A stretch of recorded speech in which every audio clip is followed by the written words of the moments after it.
stages of the game, just not really relevant. He's getting the shoulder rub from the coach. Probably needs it. Definitely needs to, I would say, a different level of performance this game does Spirit. We'll go load in to picks and bans. He doesn't want to get banished back to solo queue like he did in spring. I mean, he came out of the hyperbolic solo queue chamber looking a lot better, so I can't really argue with results. He's starting summer like he started spring, just playing nothing but Olaf, so works out. But Kennen, yet again, going to be maintaining that 100% ban status. Ever8 have banned Kennen, Elise, Zac on blue and red side, so given that they're on red, a little bit less exploitable for the side of Afreeca, but it does mean they don't have to be forced to ban both Kennen and Zac, which feel like must bans on red side. Syndra still going to be the first thing that they take away, really fearing that pick from Septed. And if they see a first pick Rumble, how worried will they be? It's kind of the interesting question to ask here, because Helper's most impressive champion is the Rumble, and you're banning stuff that works against Rumble or can lane against Rumble, so it's pretty transparent what Ever8 want to do. Afreeca did ban Rumble against Ever8 in game 1. Took that off the board. It was the Gragas, Jace, and Rumble that we saw. Yeah, Jace, a nice flex pick for Ever8, but again, mostly a Septed pick who has looked a star so far in game 1. Game 2 did miss a very consequential shockwave, as we saw right at the tail end of the replay, but otherwise was pretty near flawless in both games, you'd have to say. Yeah, really great performance from him especially, but Zac, the final ban away here by Ever8. Elise still on the table. That's been one that they've been banning away, so could see that maybe go into the hands of Spirit, or maybe Malrong takes it for himself to play it during that promotion tournament. But Rumble will be the final ban here from the Afreeca Freecs. So just first pick Lee Sin. It's a big pick for Malrong. This is true.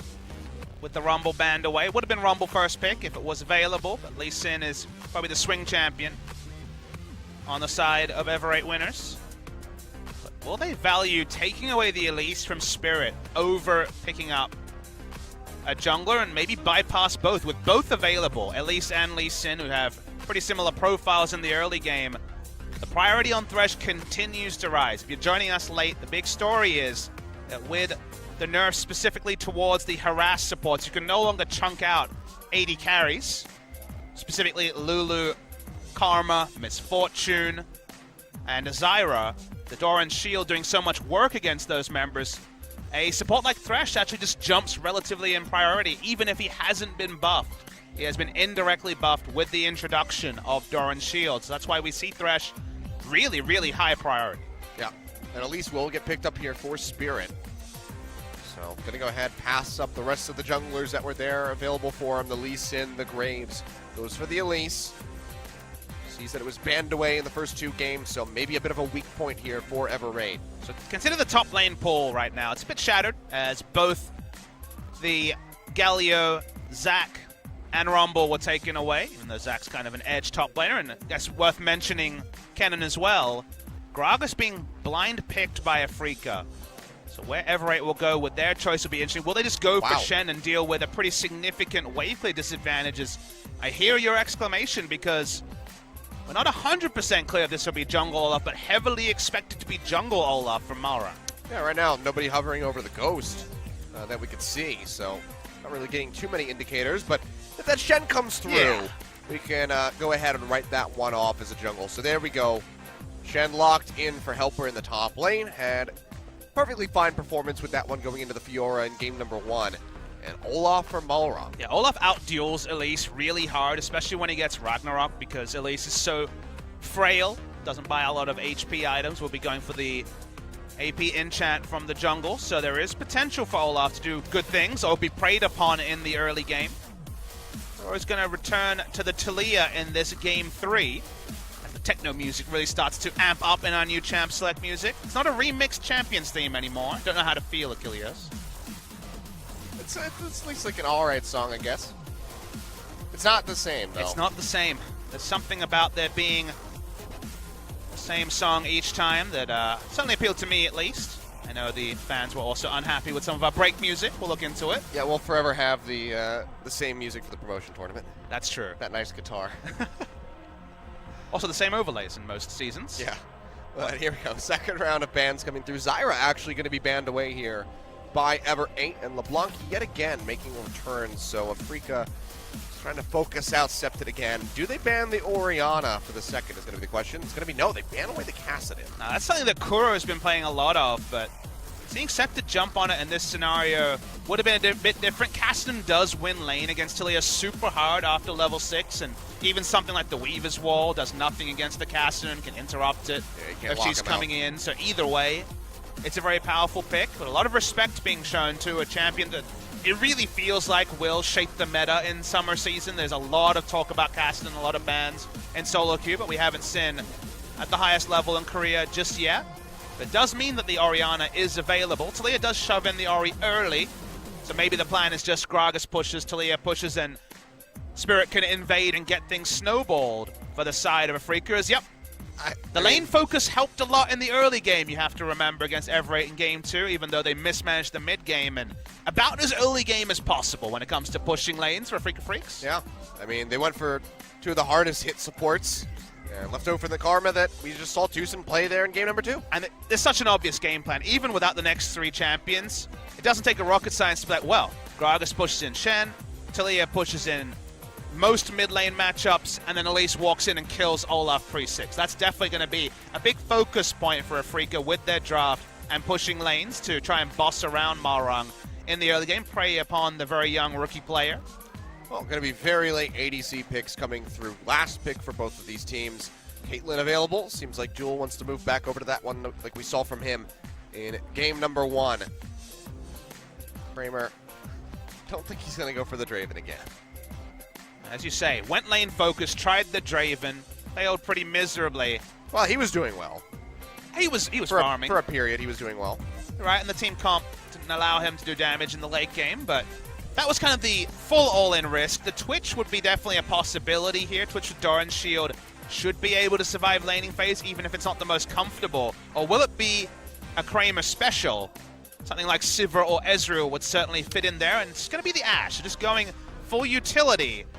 And, yep, they want to push lane and roam, Achilles. That's the story here from Afreeca Freecs. So much lockdown CC, a pick comp from Afreeca that can basically snowball a game completely out the wazoo in the mid game. I mean, Kuro going to have to be on point with those Weaver's Walls. Had a couple good ones there in game number 1, but for the most part, they were a bit lacking from what we've come to expect from him during the spring split, where he was really showing up on this champion.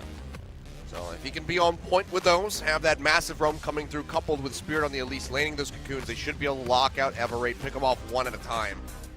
And the game plan's a lot more simple from the side of Afreeca. Win lane, win game, team fighting, both those things are optional options for them. It's not the 1-3-1 comp with the Draven and Fiora they were trying to run in game 1, and they just have such clear, obvious advantages, but that's what I love, actually. I love when we have drafts like this where you're like, well, of course they're going to push in and just contest the enemy Elise. Because guess what? Ever8 know that. It's so obvious where their disadvantages lie. So now we get to see the next levels where it's like, well, preying upon Olaf is the obvious play. So do we see vertical jungling to start the game to kind of force there to be a safe side and a weak side for Afreeca Freecs? What kind of strategies come through, or does Ever8 kind of roll over after kind of the mental anguish of being taken down in game 2? There's a lot of interesting, transparent win conditions in the draft, so that makes the early game so interesting. Yeah, I mean, new players to LCK, new players to competitive there with Malrang as well. Let's see if the mentality can hold up as we go in for the final game of this first match of the day. Let's load up for game number 3.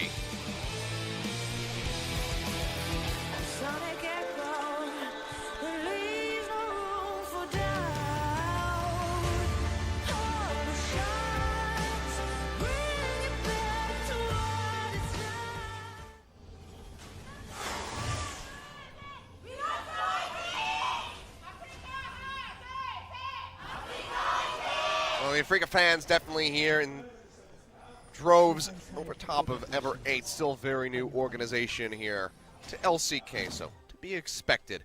The audience filling up now, 7:30 p.m. on a Wednesday. Looking like the 8 p.m. SKT vs Samsung series is going to be a bit delayed, but hopefully due to an excellent Game 3. It's going to mean a lot of fans are waiting unhappily outside, because remember, you don't get a ticket to both matches anymore. That was the old champion system. Under LCK, you buy a ticket to both matches separately, so a lot of people waiting for the next match, and I'm sure the same story in Twitch chat, but the match at hand has been better than expected. I thought Ever8 would come in weak at the start. They're kind of a weak entrant into the league, given they really toiled against Kongdu Monster and didn't look necessarily convincing in the promotion tournament. But instantly in game one, all those expectations were shattered because they played a very consummate, top-level professional game. And for the majority of the late game, it looked like it could be a 2-0, but Afreeca just inched over the line, and now we get to wonder what happens where Afreeca has some pretty clear win conditions, and we don't really know what Ever8 looks like bouncing off a loss. Yeah. Seems like we're just going to have a bit of a mirrored start here in the jungle. Spirit's going to be hovering around that top side of the map, as is Malrong starting off over onto the blue buff. Surprisingly defensive start here, which I think does suit Afreeca Freecs. If you get early information as Ever8, you can, like I say, try and force vertical jungling because you only have certain safe spaces for the enemy jungler to move to. When there's no information and pushing lanes, this should be the invader's advantage to Elise, at least on paper. For now, go ahead and start things off. We'll see if Malrong wants to come up with any more cheeky pathing. Saw him with that very early visitation down to the bot lane at level 2. And as Olaf, your pathing options that can't be as cheeky because you have to have that blue buff to actually clear with any speed. So started top side. We do see some Olaf players mix it up, but usually it's more relevant on someone like Spirit who mixes it up because he plays so much Olaf that his routes are very well scouted compared to someone who plays 2 to 3 games of Olaf a season. Spirit definitely the resident when it comes down to Olaf. Walk shot comes through from Kramer. They spot out Malrong, so they just know exactly where this Olaf's going to be. Just keeping tabs on him as early as possible. Do you reckon that Spirit knew what a bro was before he went to Europe? Obviously, the bro culture there isn't quite America level, but Probably not. I don't think that there's very much a Korean analog to bros. It's a much different style here, I guess, when it comes down to your, guy-to-guy relationships, I suppose. Holding hands is totally fine. True. Korea, not thought of as being in any way bizarre. Just showing that you're just the best of friends. The cultural expectations of Rollup are very interesting. It's a very North American skin idea, you'd say. You don't hold my hand, Bob. I'm upset by that. But now the junglers are going to be in the tri-brush. 4 on each. Malrong going to have to go ahead and run away from this one. Ghost not yet popped. The heal will be used by Duel. Keeps him alive. But very much winning out the exchanges here. Is the Afreeca Freecs to that bottom side of the map, but now Helper junking away at Marin. Doesn't have Q cooldown to do enough damage. Couldn't quite pull it through, but you're right. Early trades going surprisingly one-sidedly towards Helper, and he has a Doran's shield. Wait, we didn't count. Oh, there we're at 10. 10 in the first match. Yeah, all right. So far, still could be a Doran's shield coming through later. We saw some corrupting potion into Doran's shield, you remember, yesterday. It's a pretty good item, guys. When in doubt, buy a Doran's shield. It's really good. If you're not sure what buy you want to start with, just get a Doran's shield. Caitlyn has a Doran's shield. What more do you need to know? It's like, it's 40 minutes in, I need my 6th item. Doran's shield. If Caitlyn has a Doran's shield, every AD carry should be going to Doran's shield. She's the one AD carry you could be like, why don't you just buy a Cull? I don't know, you're Caitlyn, you got 650 range. Well, she's going Doran's shield because it's the best. But Sven, he refuses. I mean, he talks a big game. We're waiting for EULCS to start to actually confirm that, Achilles. We'll see if he holds down to that promise. But now, Invade coming through. Spirit can go ahead and pop the ward over the wall. Malrong able to finish off the Gromp. The musical chairs there were amusing. Makes it out safely. I mean, every camp that Malrong gets with the draft they have and the draft Afreeca has is actually a big win, given that how risky the early pathing will be pre-6 for the Olaf. So far, we haven't seen the coordinated invades to actually take down Olaf, and all these contests by Spirit haven't led to a CS advantage or significant kill pressure, so you're feeling pretty good about the Olaf draft so far. Yeah. Working out pretty well. Just going to be keeping up in CS at the moment as they keep clearing their way through. With the ganks, still haven't really seen those happen due to that clash on the bottom side. Both ended up walking into each other, but still just going to be slow and steady so far here as Septa just keeps farming up. It's Orianna trying to keep as close to Kuro as he possibly can. Going to be a little bit until he can really match that wave clear potential, though. Kramer, so Duel just chilling in the brush. Ella's gone back, so things pretty comfortable in every lane. Looking like about a 6 CS advantage, assuming that Duel can actually pick up all this CS in this minion wave. So nothing really to speak about in bot lane either. Seems like he can. Kramer's going to go back, has the Bilgewater Cutlass to start things off. So a lot of Essence Reaver 80 carries yesterday, but no Essence Reaver so far today. Always going to be differing opinions on where the best builds are. And with crit itemization so strong, you know, the buff to Zeal being 100 gold less, the buff to Essence Reaver and Infinity Edge together being 400 gold less overall. I can understand people going towards Essence Reaver, but if I see 2 tanks and no Blade the Ruin King, I'm always surprised. I mean, we know that Frey very much favors the Essence Reaver, has throughout the duration of Spring Split. But not on Ashe yesterday, for example. He's actually been staunchly sticking to Blade the Ruin King, so he innovated it, but now it's suddenly being used against him. Doesn't know how to feel. Yeah, he can feel pretty good. He got the 0 win over KT. Yep. Oh dear. I mean, they started so well and then it fell apart last season, so maybe the reverse will work this time. Could be. Meanwhile, that sentence comes through and on Tucson, just trying to lay a bit of hurt down onto that Karma. There's only has one way to go because of the trap being down. He juked forward. Who got the blue buff? Oh, it's Gragas. Okay. Well, nice little takeaway there by Marin. All wrong. Feels bad. The first time that this pushing advantage actually led to an objective, though. Then blue buff's only a small one. So actually, later on this week, on Saturday, we will have Afreeca versus KT, and suddenly, that's a very questionable game as far as who's going to come out on top. Yeah, especially if Afreeca lose this series, it's going to be 2 teams with a lot to prove. Even if they win, it's going to be KT just, you'd hope, firing on all cylinders. Otherwise, a lot of what we thought we knew about the season, you know, I think everyone at the start of the year was like, yep, Samsung, KT, SKT to Worlds. None of that's been inked yet. We haven't seen SKT yet, but come on, they're going to Worlds, let's be real. I mean, you think back to, you know, Spring Split, everyone calling and saying, you know what, BDD's not being used on Longzhu, let him go to KT, replace Pawn. Oh, they didn't do that, and now BDD is just excelling. At some point, we're just being cruel with the Pawn substitute out what-ifs, though. You know, during last season, definitely like, oh, come on, Pawn's doing fine. But now at this point, you're like, what about Kuzan on KT? KT probably, unless Smeb's going to play it, they just need a ban Fizz, so you can't lock it in. Well, maybe those fortunes will change. More exchanges in the bottom side of the map. Tucson and Ella yet again being chunked out. Let's not decide seasons on one match. Glass half full Pawn thought. There you go. You gotta be careful saying that sentence.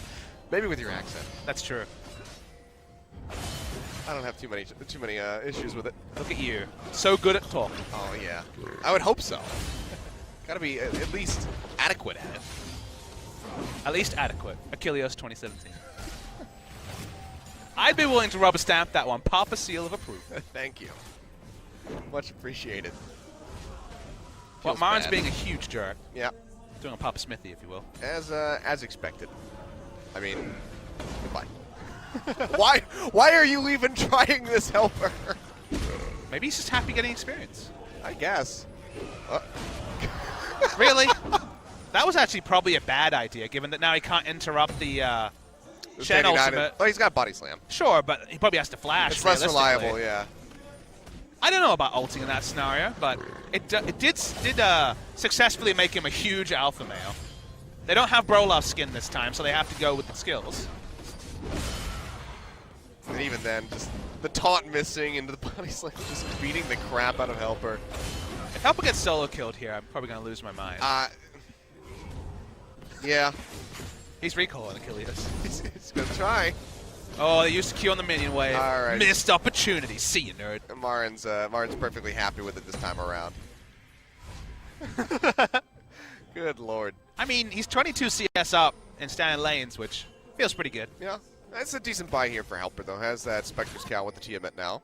So wave clear is going to be decent, and Marin's just going to go ham. He's hey, if he's going to let me bop me, you know, I'm going to bop him hard. It's going to be the hook coming through here. They lock down Tucson. Big burst of damage comes through, and Septed finds the first blood. Weaver's Wall thrown down. Ella locked up by the Enchanted Crystalline Arrow. Spirit goes in, trying to find the kill, but the Stand United comes through from Helper. keeping him alive. Flash over the wall. The shockwave connects onto both. The axe comes through. They slow him up. Septon will not go down. They get rid of Spirit. 2 kills on the board for Ever8 as Kuro desperately tries to throw out the threaded volley, but Helper is there to body block. Yeah, both kills claimed by the side of the Afreeca Freecs. Karma on a bit of a walk, taken out first. Oh, now the taunt going through, later. trying to lock down Kuro. Has the flash away, but now both Summoner spells burned out by the Talia. Yeah, had to cleanse and flash. Really awkward stuff there from Kuro. Suddenly, even an axe is going to be enough CC. Take him down, Ghost and flash, my apologies. We'll see the replay here. There was this vision battle, but you would think that Tucson had earlier information.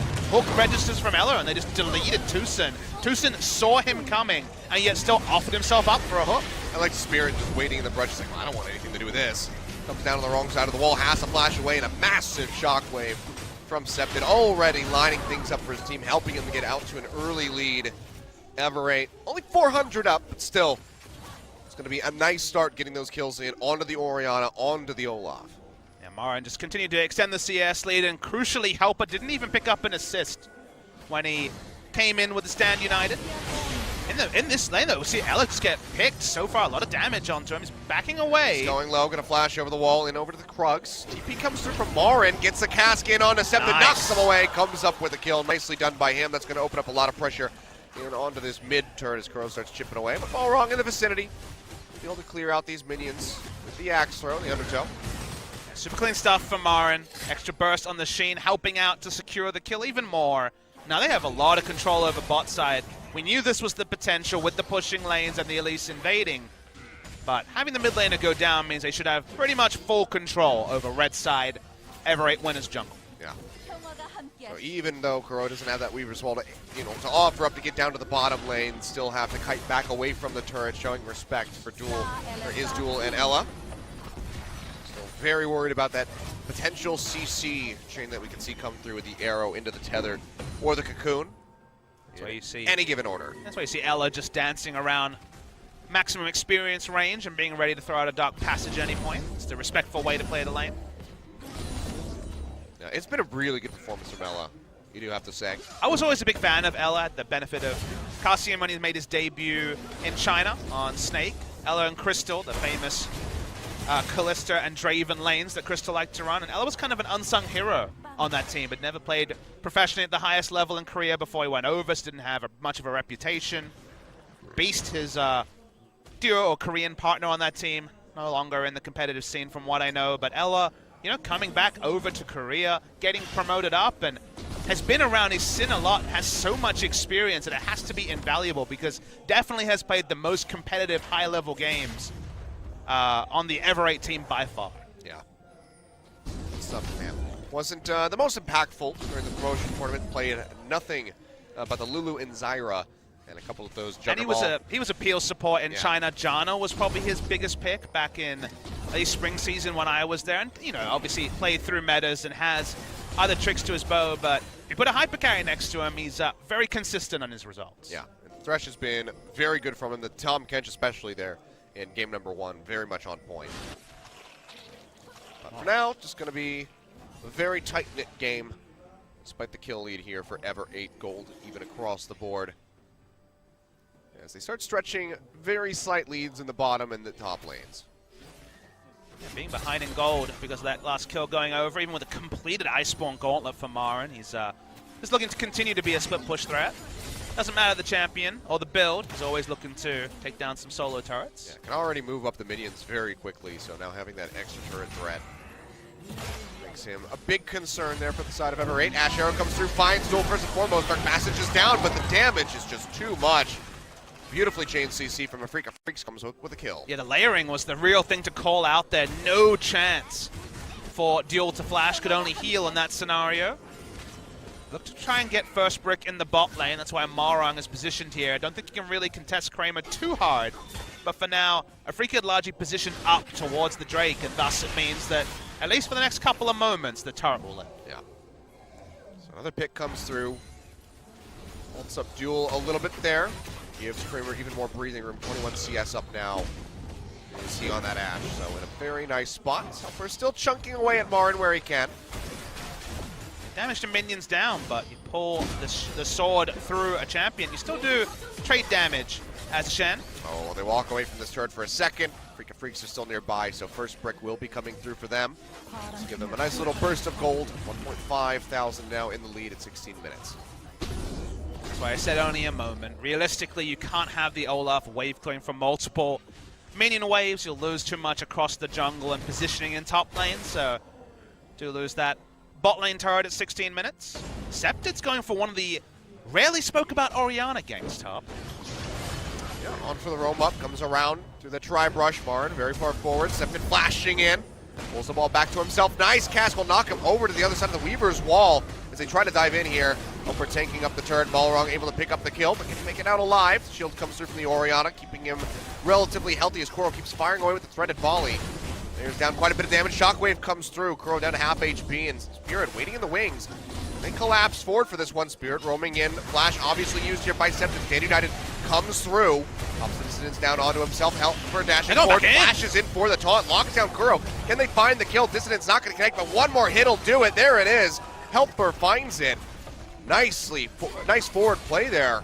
Off the backside of the Stand United comes up with yet another kill. I'm really impressed with how well Ever8 played. Once again, you call out Scepted because his sideways moves and his understanding with first rate. Ella flashes the Ash Arrow. Yeah, takes himself to the other side, drags the Dark Passage in here for Duel. Throws out Death Sentence, won't quite find the connection, and Marin has joined in the fray with that TP. Throws out the barrel, won't find anything, and the box comes down, trying to slow up Kramer to keep themselves alive, but the wraparound is coming through from Tucson, from Someone Marin. probably has to die here. Tether gets broken, Duel flashes away from the Q, barrel not going to connect, and he honestly might make it out of here alive. Ella can't say the same. Will get taken down as Kramer finds that soul kill contribution, but the cast comes through. They knock Balrog in. He takes too much damage. Now it's a double kill over for the Ash. Oh, it's really awkward stuff there for Ever8. They were trying to juggle and have only one person go down, but I feel like Malrung and Ella had a bit of a miscommunication. Ella had already accepted his fate in many ways. He was always going to go down, but then Malrung overextended to try and spare some blushes and died. Awkwardly, level 11 Olaf passing over significant experience as well. Good evacuation from Ever8, still gets paid. Now Scepted getting jumped on, there's a shockwave down. Spirit and Kuro both down very low, but the Cocoon connects. He dashes forward, kills him with the execute. Scepted falls, so now 5-4. Cloud Drake over into the hands of Afreeca. Growing that gold lead steadily, now up to about 2,000. Takes a lot of wind out of the sails from the smart sidesteps and cool play we saw in the top lane. Can't sidestep all the Cocoons. Does mean that Scepted falls down. Marin still having a pretty happy time trading in top lane, although not one-sided by any stretch of the imagination. Afreeca have their first decent gold lead of the game. Seeing Duel have to walk so defensively into bot lane because they have just no control over their red side jungle. You can see double control ward has been sticking for quite a long time, and while there are two control wards of Ever8s in this jungle, they are about as defensively positioned as possible. So they have to show respect to Afreeca's potential invades. Yep, Duel just going to be stuck down there, clearing out waves where he can. Kuro trying to recall, gets it off just in time. The last half second. Yep. So can't quite finish it off. Just the Righteous Glory used there for a second. I thought maybe it was the Ghost popped out there by Malrung, but holds on to the Summoner spell. But in the meantime, with all that attention drawn down into that mid lane, top is exposed. And Kramer and Tucson with a rotation up here. Go ahead, burn that out. So now 2 turrets to 0. It is Afreeca Freecs. So despite that very strong start for Ever8, Afreeca starting to spin it back on its head. And if you ask them to choose between a 5,000 gold lead and multiple outer turrets down, Afreeca would actually choose the turrets down just because they have a comp that is so good at picking people who are overextended looking for farm. Weaver's Wall, Ash Arrow, movement speed from the Karma, and even the teleport from the Gragas. This is exactly where their comp is strongest, at 2 items and with outer turrets down. And we saw how respectful Duel was playing, picking up minions at his inner turret and bot lane. Even taking things like the red buff that we see on your screen becomes more and more risky now that Afreeca have this significant lead. See how they keep rolling with this. They had a significant lead there in game number 2, and things started going sideways for them. So we know that they are susceptible to, slip-ups and handing away these minor victories that they've gotten for themselves. Let's see how consistent they can be moving forward from this point, because now it's 21 minutes in. Baron has spawned, so the implications of messing up are just greater and greater. Right, we'll just want to return to largely defensive play and farming up Scepted in particular. Pushing very aggressively your Spirit. They've got so much backup, whether it's the Gragas, whose teleport's not up, that's right. This could actually be a 5v4. Malrung going in on a Spirit, chunks him down to half HP. Ella's there, could drop it over to the Baron, but comes straight back in, down onto the Olaf, and he gets taken out as Ella finds the killing blow. Weaver's Wall used, but not really going to do much here to help out the side of Afreeca. We're dashing forward, locking down Marin, definitely losing out on these exchanges at this point. So trying to trade back as best as he can as Marin just pushing back in down to this bottom lane. Yeah, pre-Spirit Visage, you can see Shen's actually doing pretty damn well if he's able to pull his blade through. That's really close. Marin goes back in for the body slam, not going to find anything. Meanwhile, Duel very far forward to the top lane. It's going to be Stand United coming through, but there's no way for that channel to get off. There's just so much damage here from Tucson and Kramer. And now the volley coming through Ella, knowing that he's going to be dead. He'll get taken out, another double kill over to the Ashe. And just really questionable positioning from the bottom lane of Ever8. And the critical part is they're getting the picks we talked about, but they're getting them just in the 2v2. They didn't even need to call in Talia or the Gragas teleport, which is of higher value given they're playing against a Shen who has the double globals. So for them to just pick up the kills in 2v2 is a pretty significant problem for Ever8. The Ashe arrow was enough. It looks like the QSS only now going to be completed. Wait for the replay. Duel thought he could go for one more minion wave. The classic AD carry story. When Ruler made his debut in Korea, we saw this sort of play from him, and we see it from Duel. At the highest level, if it feels like it's just one more wave, you've probably made a mistake. He probably was going to be dead anyway, but didn't take the Dark Passage that entire time with the Stand United on top of him, so probably would have allowed at least for Helper to join in the frame, maybe answer back a kill and help keep Ella alive, but oddly played by Duel, oddly positioned by him at the start of that, and they get punished yet again. I mean, Kramer, 2 double kills, 4-0-1 now. Yeah, having a very scary Ashe. I didn't track the interaction, but small little tip for players out there is that if you full zoom in, even if someone looks to be body blocking the Dark Passage, if you full zoom, you can always click it. So oh, Coral, Shockwave comes through. It's a different interaction, but it's always possible, barring being CC'd, of course. Scepted not feeling quite as bloodthirsty. I say that actually now flashes in, gets the solo kill with the seismic shove. Delivers him straight into the cocoon.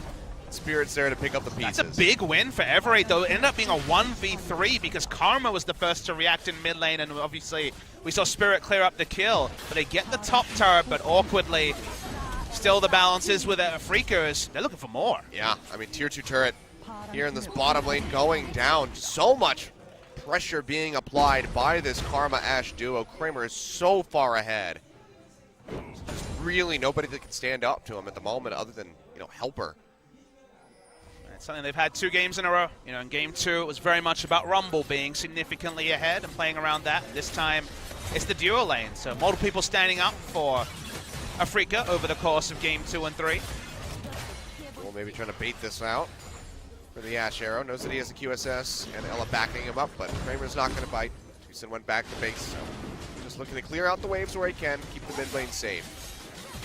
The QSS is probably a more significant factor than we've outlined. You look on a simple level, of course, QSS against Ashe makes sense, but when you have a Thresh on your team who's already basically going to spend most of the game shadowing the Ashe for the W, and you're behind in gold, they're behind 4,000 gold, remember that's 1,400 gold, or sorry, 1,250 gold spent on a QSS as well, so the damage timings from the Caitlyn are going to be significantly far behind. It's 3-item Ashe versus 1.5 on the side of Ever8, and that means they can't 5v5, which is what their comp is built to do because, Duel's just doing no damage.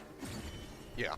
So if you have an insurance support and you're going QSS from behind, it's usually a bridge too far at the competitive level because it's so exploitable. Just force fights because you're not worried about Caitlyn doing relevant damage for another 10 to 15 minutes. Oh, couldn't quite find Kuro there. Pop over the wall with the Orianna ball, but still don't find a connection. Meantime, Spirit pushing forward, looking for that red buff. Able to take this one away as Helper is the only one in the vicinity, and there's going to be the wraparound coming through from Marin, but now Malrung pinching down. Spirit flashes over the wall and Kramer's a monster. But here comes Kramer, firing away, just slowing everybody up. Even Helper is going on the dodge field just to try to survive. So walking his way out, looks like they will be able to limp their way through this, but the red buff will be taken by Afreeca Freecs in the end. So they're sending multiple members of Ever8 back to the base. Yeah, Kramer alone can basically zone multiple tanks. He was happy to just arrow a Shen almost point blank because he trusts his damage. Nice arrow. Yeah, connection in on Decepted, and even though nobody really that close to him has to show respect, uses the cleanse to keep himself safe. Now Marin coming through, doesn't quite get the connection he wanted on that explosive cast, knocks Duel back closer to his own base. Still just disrupting where he can. Spirit going low. What goes up must come down. Nowhere to go. He gets taken out. Septed finds the kill. Meantime, Stand United being used here onto L as they push forward. Helper going forward. Gets a taunt in onto Marin, dropping down that dodge shield, slowing him up as best as they can to try to get the kill, but he's still just so tanky on the Grog as he's able to walk his way out of there with the help of his flash. So 1-0 where the game was poised is still pretty damn good for the side of Ever8. Another game in a row where Spirit has made an unforced error. There's no real other way to call it. Feels like you're a tennis umpire because he didn't need to be going for enemy walls when they were winning in basically every other way. They also force out the TP there from Marin, so advantage will be in the hands of Helper. In the split push games, he works his way towards that tier 1 turret in the bottom side of the map. Let's see what Caitlyn comes back with. And the edge is cheaper. Okay, well he's got that. Just going to find himself a control ward as well. Still going to be behind in the damage game. Don't mince words there, but very important item to be hit. And that's the thing you have to remember, is they went 1-0 with him sitting on 2,000 gold, the Caitlyn. So just winning any sort of skirmish when there's such a mismatch in terms of where the gold is, and unspent gold is basically an implied lead for the enemy team. Still a good sign for Ever8, but a lot of work to be done. Yeah. Getting that Infernal Drake that's going to be spawning would be a very good step for them.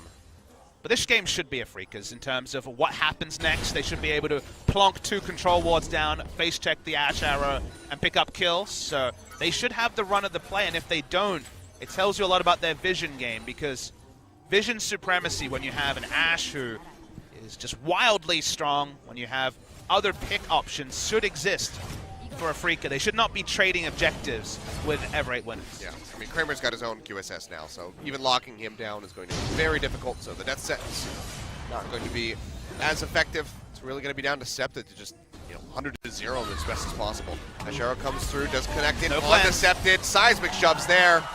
Can't even finish the shockwave in time. He gets taken out, and now the map is basically Afreeca Freecs. Do they just want to go straight for the Baron? Because they can. I mean, double attack speed items in the Blade of the Ruin King is a very fast Baron. Ash Arrow's down, but got exactly the target that he was looking for. Prey-esque on the Ash Arrow. Great stuff there from Kramer. But so far, Afreeca doing nothing with the pick unless... All wrong.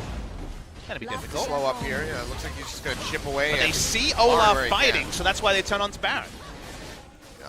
Is there any way that Walrun could get himself into that pit for the steal? Be damn impressive when the Weaver's Wall comes down, and this Baron is just getting shredded by Kramer. Just firing away, and you can see they're just going to go ahead and see this one over. So Afreeca Freecs go ahead. They pick this one up for themselves, now looking at nearly a 6,000 gold lead here in game number 3. Yeah, small interaction we didn't talk about, but because you don't bring Flash, Olaf can very heavily be gatekeeped away from contesting a Baron, and Afreeca definitely want that after the heroics from the steals in game 2. So they get the objective they set up for, and we talked about it. They have the pick power. They should decide what happens. Kramer hit an Ash Arrow, and everything else fell into place for Afreeca Freecs, and now they find themselves pretty comfortably ahead. But we've said that basically at some point in all 3 of our games, and only one of them has Afreeca won.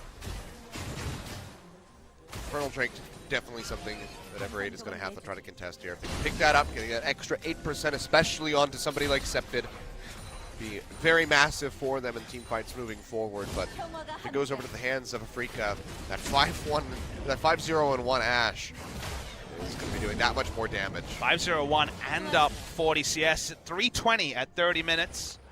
Kramer has no cares in the world. Might actually just go for Mercurial and the Mortius and basically say, all right, Orianna, what you got? Famous last words. Yeah. I mean, he's got a 3.6 thousand over top of Fuel right now. Marang has to use his ultimate just before Drake spawns. Definitely not a good sign here. Marin's still up in the top side of the map. We'll have that TP very shortly. 15 more seconds on that, so we'll be able to join into the fight. should one break out around that Infernal Drake. But right now, I mean, Afreeca Freecs just have complete control over this lower half of the jungle. Well, when you have your Ashe basically walking into 600 range of an Orianna at the inner turret one-on-one and not having a care in the world, lets you know that Afreeca feel really strong at this point. Well, screw it, just get a Death Stance at this point. Yeah. That frontline Ashe. Yeah. You have to convince me, Achilles. I'm ready for the Death Stance meta. I, for one, salute it. Death Stance overlords. Haven't really seen it other than Graves in the jungle, you know, beginning of Spring Split. Unless you End of count summer. Yesterday, of course, in the frontline Jace play. That's true. From Ixu, just pounding people and healing up for massive damage. That's true. Somehow that one slipped my mind. It's buffed the bronze Jace because you can just stay in hammer form in team fights and you're fine. You're full health. Well, tier 2 turrets going down across the board here for Ever8. Well, this is top what getting taken out. this is what it looks like when you have push advantage in every lane and you lose the mid. Well, they're going to do a lot of investment here on Damar and try to take him out. Explosive cast comes down, not quite going to find anything, but is able to body slam through the wall. Neptune heal does clip onto him, but the hook comes back through yet again from Ella, playing out in onto Spirit. 2 kills picked up, but they're losing quite a lot more than that now into the bottom side of the map. TP's coming through. Will it get finished? Yes, it does, right in the last second, but it doesn't matter. Septon has already been taken out by Kramer. His 6th kill of the game. Maybe looking for his 7th one. Not going to find it as Tucson takes it away, but they will go ahead and pick up that inhibitor at the bottom side of the map. And Afreeca Freecs, how long do they want to stick around, honestly? Because Jewel does no damage. And there's 40 seconds left on Decepted. Allround comes back out here. Kramer getting that massive shield push through from Tucson. They're in onto the Nexus turrets. Redemption coming down here from Ever8. Hook onto Kramer. Jewel here, yeah. He does get healed up, and now they go back in onto Kramer. Can they finish him off? They do, right at the last second before both Jewel and Ella go down. They keep themselves alive for the moment, and Kramer finally gets shut down. Allround pushing forward, biting off a bit more than he can chew, because Kuro still offers up quite a bit of damage here.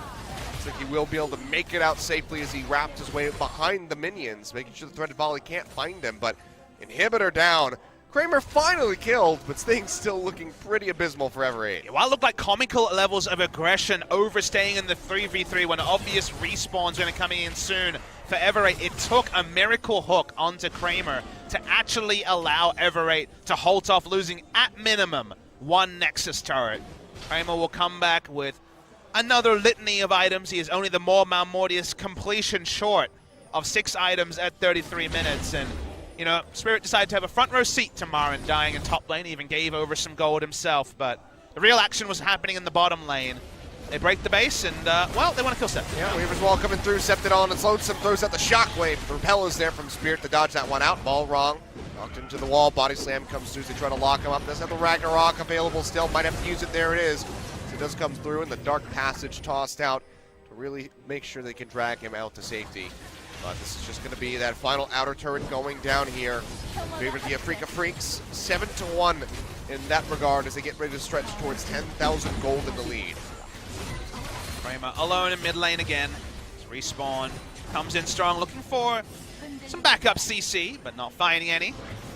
Afreeca looking to kill the game. It will feel like they stole away a series if they're to win this one, and seems very unlikely for the result to go any other way than the Afreeca Freecs. Yeah. Pushing in, looking for that second inhibitor. The inhib turret is going to go ahead and get melted out. Hook comes through on Marin, but it's just not enough. Even with the explosive cast whiffing, Party cast. there's still not enough of an opening here for Ever8 to try to capitalize on really anything. It's 1 minute and 20 seconds left onto that second Baron spawning up, and they have super creeps in the bottom side of the map, so their attention is going to be pulled as far away as humanly possible. And they'll just go for the backs. Breathing room for Ever8, but breathing room with really nothing behind the curtains. There's no light at the end of the tunnel, you'd have to think, for Ever8 winners. Their 80 carry being 4,000 gold, with 3,500 gold behind, and going early at defensive itemization meant they really couldn't fight. Afreeca have continued to make mistakes. They've made just so many mistakes over the course of 3 games, but you pick up the victory, there's no asterisk next to it, says on this day, Afreeca won 2-1. In a year's time, you won't remember the particularities of this game, and Ever8 were hoping to kind of shatter the notion of being the 10th place team in the league. They looked like on paper, let's be real. They did that in game 1, but the next 2 games look to be going the way of Afreeca as they want to ice it here. Yeah, Marin says hello, gets that nice cast into the walls, locking up Jewel, and Ella goes low. Redemption being thrown down. Can they finish him off in time? Arrow clips duel in the backside, even though he gets healed up, has the cleanse, still goes down. Kills picked up for Kramer and Kuro, now firing away in onto Helper, dashes away with the Shadow Dance, but still going to be just be handing over a double kill for Kuro. 11,000 gold up now as Afreeca, both inhibs down in the mid and bottom side of the map. They're just going to be going for the finish here. Just not a whole lot that Malrong and Septed can do. Yeah, Marin can tank up the turret for days just as the minion wave comes in, and against all expectation, Afreeca Freecs going to do it. Yep, they go ahead, knock those down, get straight in onto the Nexus, looking for a last little kill there on Decepted. Won't quite find it, but they will find that Nexus. 36 minutes on the clock, much faster than our first two in the series. Malrong somehow able to kill Kuro right at the end there, but he's going to pay for this one with his own life. The ace completed. Afreeca close out the set 2-1. Does mean they will go into that match on Saturday against KT Rolster in a better ladder position, but this is the sort of game where the coach is like, guys, you won, great job. Also, I have 8 pages of notes to go over and 14 different VOD timestamps over 3 games. It was a messy one for the Afreeca Freecs. Spirit in particular having a poor series and then some. Yeah. Marin had good games. Kramer was majestic on the Ashe in the last game. And credit Tucson as well, doing his job. But Ever8 winners, you know, it is definitely heartbreaking to see them not come away with anything from this game. That's what happens in best of 3s. There's no 1-1s. It would have been the honorable 1-1 back in the old Champions format. This time it's no points and some things to work on, specifically around the man on your screen, Helper, who Game 2 was almost completely decided with how far behind he fell to Marin's Rumble. And he didn't really inspire confidence on his Shen in Game 3. Yeah. Well, Ever8 still strong performance there in games 1 and 2. Bit tragic not able to close out that 2-0 despite how good it looked for so very long.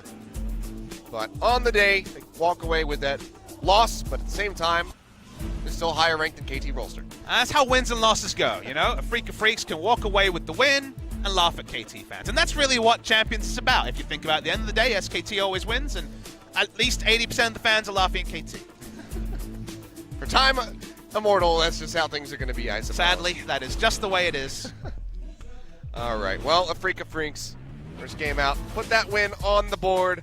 Still, probably going to have to tighten up that performance. Like you said, very long VOD review session before they're set against KT Rolls. Mowgli looks like 8 in the booth there. He looks younger than Malrong. He really does. How's that even possible? I don't know. That's illegal.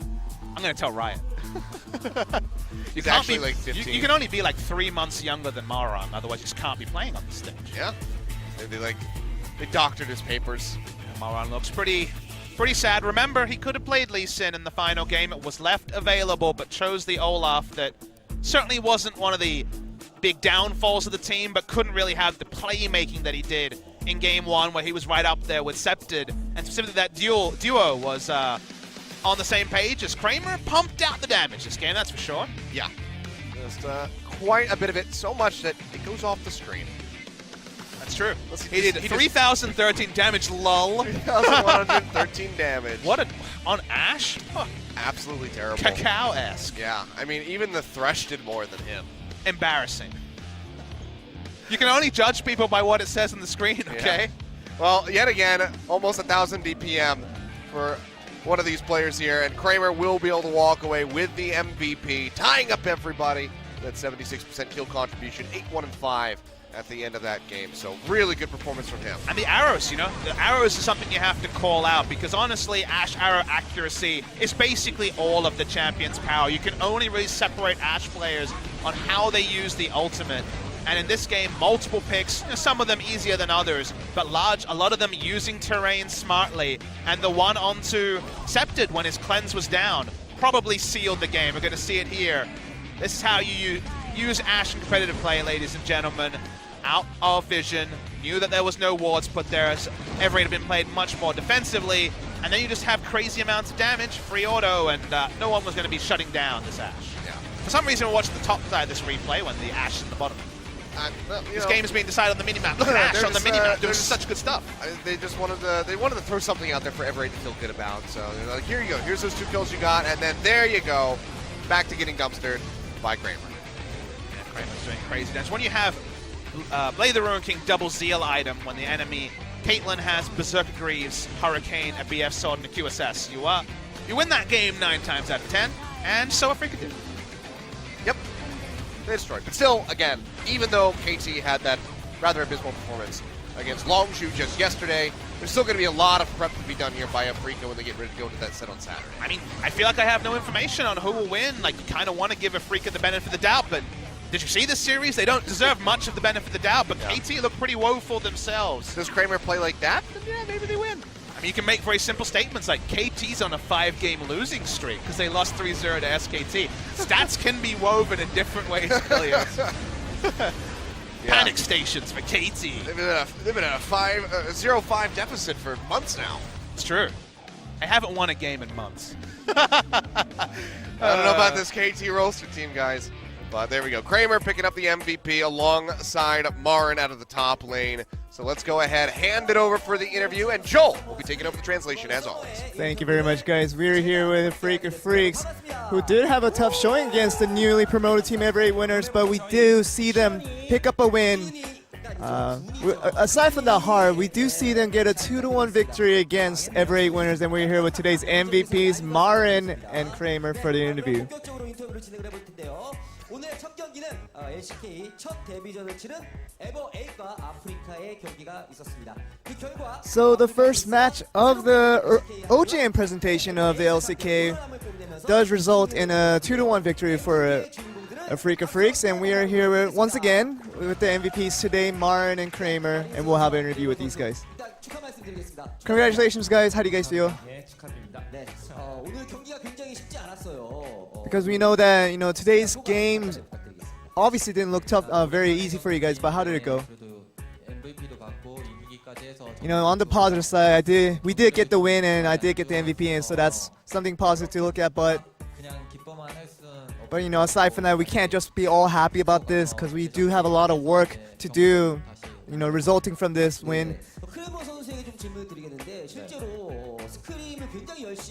Kramer, I would like to ask that, the Afreeca Freecs organization has rumored that you guys have been practicing much harder these days and have been doing more scrims, but what was the result of that?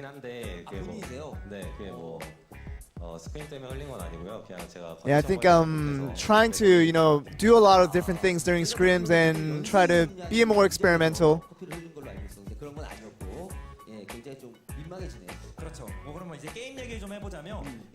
And next game we want to talk about the game itself, but in the game one, it wasn't really a game for you guys, and it seemed like Ever8 winners showed that explosive and aggressive playstyle that we kind of expected, but it didn't expect to this degree. What do you think about that?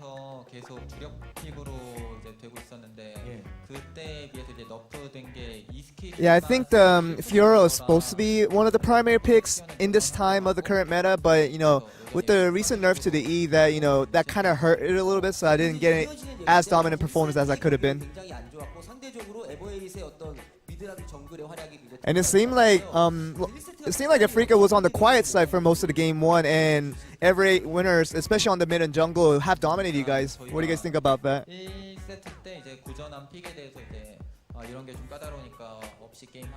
We thought about what the Ever8 winners brought to the table with their picks in game one, and we tried to counter it as best as possible, but I think we didn't have the best possible answers to those in that particular set.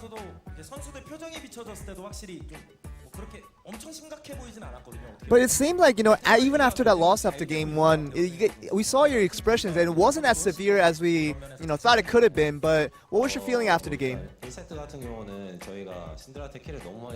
Yeah, I think first game was really about the Syndra trying to, counter for it, but, it had so many kills in the early game that we just didn't have much room to, fight back after that. And second game, we had to talk about Marin's Rumble, and we do have a highlight prepared, and we saw the multiple instances of this where he did get solo kills off of Helper. And Helper's one of those players that is famous for his Rumble plays, but it seemed like he was very undecisive of what he was supposed to do against your Rumble.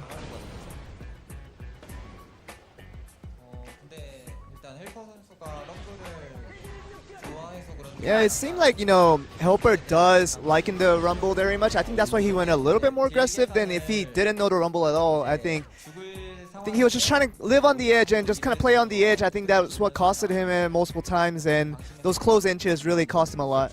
그리고 연달아 그럼 이어지는 얘기가 2세트에서 사실 게임이 좀 무리했는데. And what we want to follow is that game 2, it was very much of an advantage for you guys throughout the game, but throughout the the late mid game to the late game, it seemed like Ever8 winners through those Baron steals. It seemed like you guys were gonna lose the game. What was the thought between that?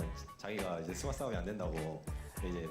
Spirit did warn us before in those Baron fights that we were not gonna go for the 50-50 smites, and he did warn us, but the rest of the teammates, we just kind of went in aggressively and kind of paid the cost for that. 훨씬 더 뭐 수월했겠습니다. 또 강타 싸움이라는 것이 또 워낙 원하지 않는 거잖아요. 쪽이 유리하니까. 네. 그리고 나서 이제 마지막 3세트를 And next we want to talk about the game 3. And it seemed like Kramer just popped off just as soon as the game started. You got that early kill and continue on from that.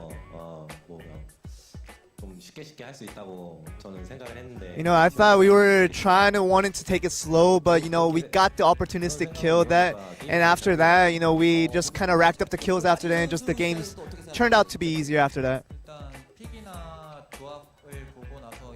And with the picks and the bans that we decided to go with, we really looked at what Ever8 winners' style was, and we tried to see what best counters those guys. 오히려 좀 마음이 편안해졌던 것 같아요. 그렇죠. 그래서 3세트에서는 또 어떻게 보면 상대 핵심 에이스라고 볼 수 있는 세티드 선수를 되게 노골적으로. In game 3, it seemed like you guys were really targeting the ace of the Ever8 winners team with Septid, and it seemed like you guys were targeting him, trying to take him down as early as possible. And the game was really towards the mid, because the top laner and the bot duo of Ever8 winners didn't have too much pressure on us, so all we had to really think about was and focus was on the mid lane and trying to get him down as fast as we could. And right now I think the current meta is really unknown to many people and really don't know what this is turning out to be, and a lot of people are experimenting with it, but what is your current thoughts on the current meta, and do you think you're adjusting very well to it? I really think Draven is a wonderful pick to go with in the current meta. But I think today was just one of those situations that didn't work out, but I think we should give it a few more chances, and hopefully we can see it shine in the LCK stage very soon. 그것이 뭐 2세트에도 뭐 제대로 먹혀 들어가면서 어쨌든 승리를 또 챙겨봤습니다. 그리고 또 지난 또 스프링에 대한 이야기를 안 할 수가 없어요. And we have to talk about last spring also, because you guys are continuing on from that. But you guys finished off in 5th place, and you guys probably would want more out of this season compared to the last split. But do you have anything to say to that? Yeah, spring was a very disappointing split for all of us, because I know that even the fans and us as players, we really expected more out of ourselves, and I think that placement in the spring wasn't really of a satisfaction for us. So we want to get a much higher place and reach much higher in playoffs this split. And a lot of people here are cheering for the Afreeca squad. You want to say to the fans here? We always thank the fans for coming out and really cheering for us. And with the cheers that you guys give us, we just want to work that much harder and give you guys back all the results that you guys deserve. And that seems to be the end of the review. Back over to you guys. Thank you very much, Joel. So yeah, giving the results that the fans deserve, says Kramer and Marin right there. So, looking to aim a bit higher. Going to have to tighten things up if they want to make it back into that top 5 position. You'd have to say really rough performance from Afreeca Freecs, but also a pretty good one in games 1 and 2 from Ever8, the newcomers here in LCK. Yeah, but at the end of the day, you have to reverse those feelings, because Ever8, it was an honorable loss, but that's all. Only get a single game score, no match score, no points for going down 2-1, and Afreeca Freecs did a lot of things wrong, a lot of things. It still was very much the up and down Afreeca Freecs from spring season, but they pick up the match win and they'll have to get better to beat KT, but we got a sick matchup coming up next. Yeah, we're not done yet. It's going to be Samsung versus SK Telecom as our second set of the day, the rematch from 2016 World Finals. So you saw Samsung dismantle SK Telecom the last time that these guys squared off, then got destroyed by KT, who then got destroyed by SK Telecom. So really, not sure what's going to happen. Where does the destruction end? It's just going to be a constant chain going through. It's going to be 5 for 5 fights all over the rift. That's what we're going to see. Just double wipes everywhere. Yeah. Yeah, we'll see what happens when we come back for that one. It's going to be an action-packed set, you'd have to say. SKT coming back from their victory at MSI, going to be looking to maintain control of the LCK as well. Samsung, can they have dominance? Can they finally make it into that final? It's going to be the start of it right here. This is the question we get to answer after the break. I'm ready to get it. All right, so don't go anywhere, guys. We'll be back in about 15, 20 or so minutes. Let the players get set up in the booths, and then we'll have that set underway. So we'll see you in just a bit.